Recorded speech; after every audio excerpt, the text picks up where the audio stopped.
speaking to the police forces throughout the country, which were the best to deal with, and do you think we'll face more problems or less problems next season? As I touched on earlier, I'm writing some documents now to send off to the police.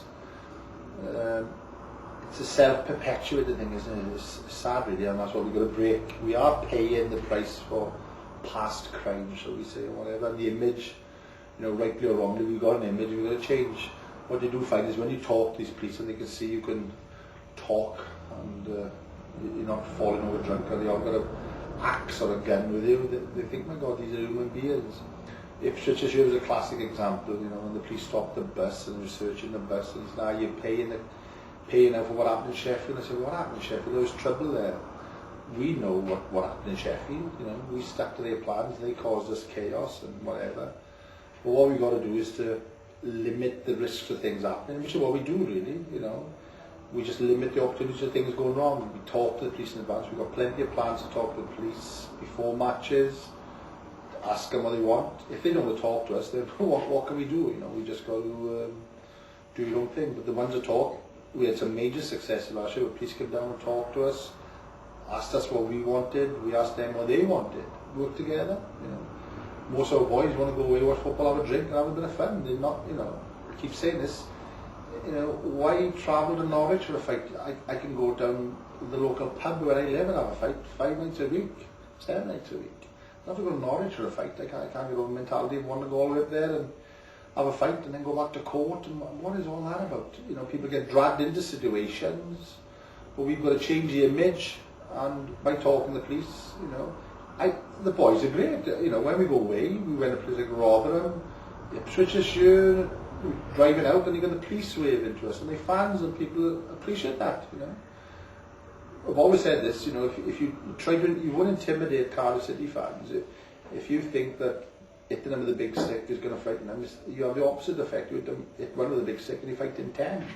People will stick together down here. You treat them fairly. We'll stop them abusing you. We'll look out for one another, but we also stop people stepping over that line. But equally so, if we see you in heavy-handed with one and unfairly, then we'll defend them, and this is where problems occur.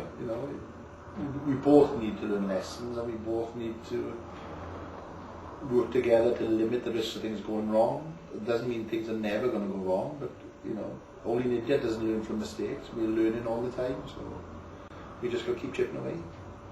Good question. For many years now, when our teams played in the park, they didn't bring many away fans. Well, I think, I know, the average away travelling support in the first division last year was 1,300 to the clubs over the country. On average, teams brought, I think it was 300 to 400 to Cardiff.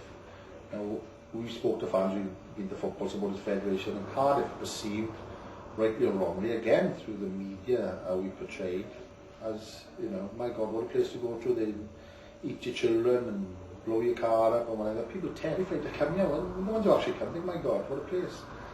People who come here and love it because of the passionate atmosphere. And we want to encourage the passionate atmosphere, but keep this side of the line, I don't mind a bit of banter with people, but, I'm not going to let people stand in my face and personally abuse me. I wouldn't do it back. I wouldn't do it to them. I don't mind having a bit of banter, a bit of fun, and we've got to encourage that. But we've got to make people realise that it's a friendly place to come. You come to Cardiff with your family, you come for a good day out, you'll have a great day out.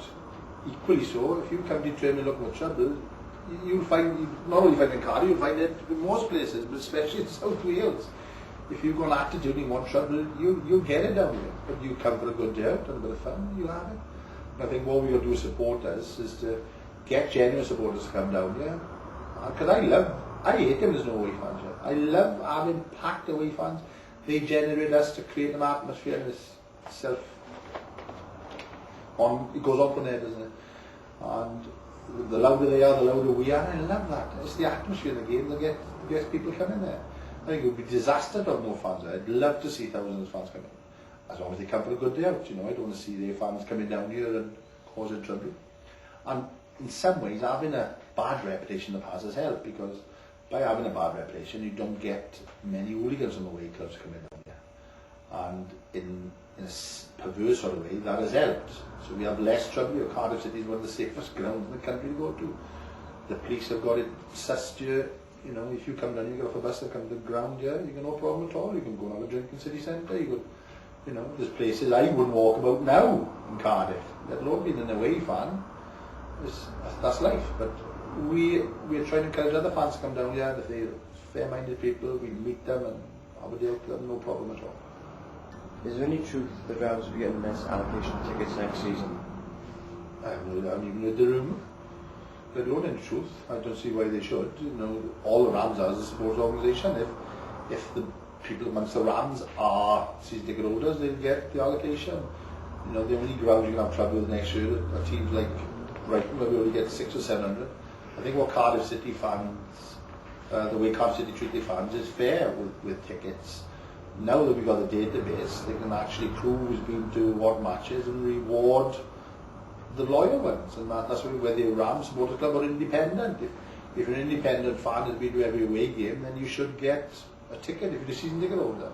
I can understand why they give them initially to season ticket holders and then members. And most games we go to, you've got to be either a season ticket holder or a member. But I don't think they're going to limit allocation. What we want to do is to make it as easy as possible for our members, provide the service to them, to be able to get the tickets. That's one of our key things, and one of our arguments is that we wanted, because our fans are spread over such a big area, it's not as easy for us to get tickets. A lot of people in our organisation haven't got credit cards, whatever. Every time they want an away ticket, they've got to come to Cardiff City. We're working with the club now to try and get a premises in Pontypridd, working strongly, and things are moving nicely. We'll have a base some in the valleys. If it works there, then I'm sure they'll spread out into areas like Newport and Bridgend to provide a service and make it easier for fans to get tickets. But there's no plans to limit allocations, my God. There's been a lot of discussion on the message board about a character called Victor. What's all this about? Well, the internet can be a great communication and great tool, but it can also give cowards and scumbags sort of license to, you know, slander and whatever, you know. Some of the things they put on the internet, if they put that in the press, they'd be sued, and I think that's what they've got to do. You know, we at the Rams, most of us, you know, if you go on our site, our phone numbers, our email, our addresses are on there, our names. You know, we don't hide behind anything. When I go into the Rams. You know, I back up what I say. Everyone may not agree, but when you get anonymous postings, I worry. I think it's people are stirred, people with jealousy, who have access to grind. It could be rival fans, or people who've just been upset by people at Cardiff City. Now, if you're doing it being an anonymous thing, I think people who come on as an anonymous poster, people should disregard or ignore, because some people, you find people in life who just like to stir things up. You know, my attitude is, if you don't like things, get in and change it. You know, do something positive. You know, the Rams were formed to do something positive because we want to get travel together.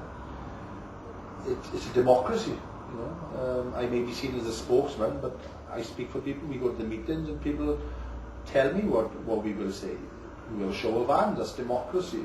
As I said in the past, you know, what I think is right may not necessarily always be right, but if you're not in a group, you think, oh, you know, everyone's behind me, but basically no one is. You may think you've got the strongest case going, and you can argue on the internet, but you know, unless you debate things, I'm all for debate and open face-to-face talk. You know, there's a lot of sad, lonely people out there with an axe to grind, and they do it the wrong way.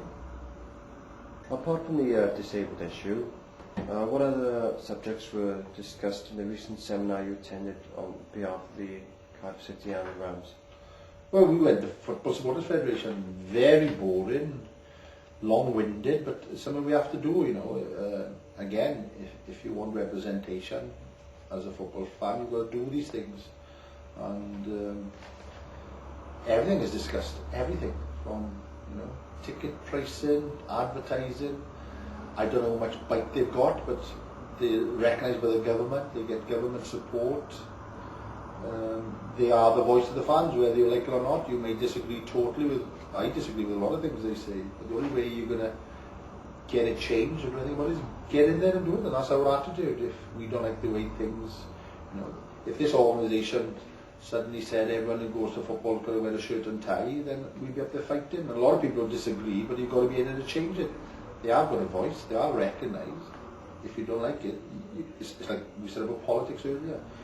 If you don't vote, if you don't whatever, you vote for a rival thing. But if you really want to change things, you become a politician, I suppose, and get in there. And the Football Supporters Federation, we talk about all sorts of disabled issues, the safe standing, to policing, stewarding, all sorts. And it's not something we enjoy, it's something we have to do as part of our role, basically, as football supporters, or who represent an organisation.